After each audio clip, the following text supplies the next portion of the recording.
শাড়ি পরি বা জিন্স পরি, কোনো কিছুতেই ফিগারের শেপ ঠিক আসছে না। এই নিয়েই একজন কমেন্ট করেছে, দিদি আমি সরস্বতী পুজোয় সেজেছিলাম দুরকমভাবেই, কিন্তু আমার স্ট্রাকচারটা একদম ভালো লাগছে না, তো বিশেষ করে ব্যাক সাইডটা। তো আমি হিপ ওপেনিং কিছু এক্সারসাইজ বা যোগা শিখতে চাই আপনার কাছে, সেটা কি সম্ভব হবে? অবশ্যই হবে, কারণ সত্যিই তো যদি আমাদের বডি স্ট্রাকচার ঠিক না থাকে তাহলে আমাদের পার্সোনালিটিও কিন্তু কোথাও না কোথাও একটু মানে আমাদের পার্সোনালিটিতেও কোথাও না কোথাও একটু কমতি থেকেই যায়। তো চলুন আজ কিছু হিপ ওপেনিং এক্সারসাইজ বা যোগা দেখে নিই।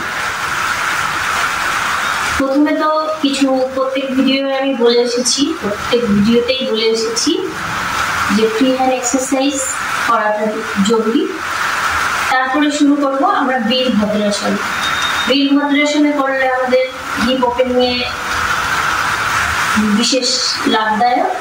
কি করব, পাটাকে 1 মিটার মতো পাকা করে নেব, যে সাইডে আমি ঘুরবো সেই সাইডের পাটাকে এইভাবে ঘুরিয়ে নেব ফ্রন্ট সাইড। তারপর পায়ে হাত রেখে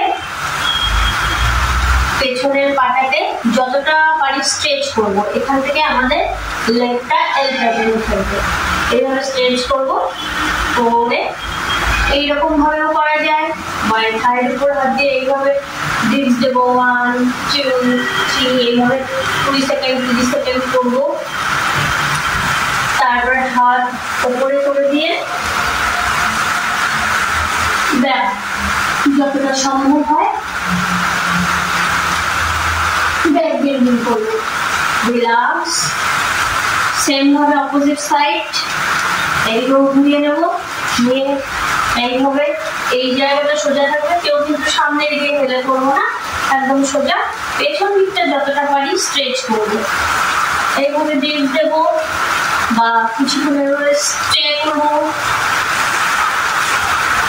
তারপরে এরকম 20 সেকেন্ড 30 সেকেন্ড করে এটা আমরা করবো। এইভাবেই যদি আমরা রোজ প্র্যাকটিস করি, বেশি না 10 থেকে 15 মিনিট নিজেকে সময় দিই, তাহলে দেখবেন আপনার যে প্রবলেমটা সেই প্রবলেমটা ধীরে ধীরে ঠিক হতে যাচ্ছে। সবাই ভালো থাকবেন, সুস্থ থাকবেন। আর আমার ভিডিও যদি আপনাদের ভালো লেগে থাকে অবশ্যই লাইক করবেন, শেয়ার করবেন এবং সাবস্ক্রাইব করবেন। ধন্যবাদ।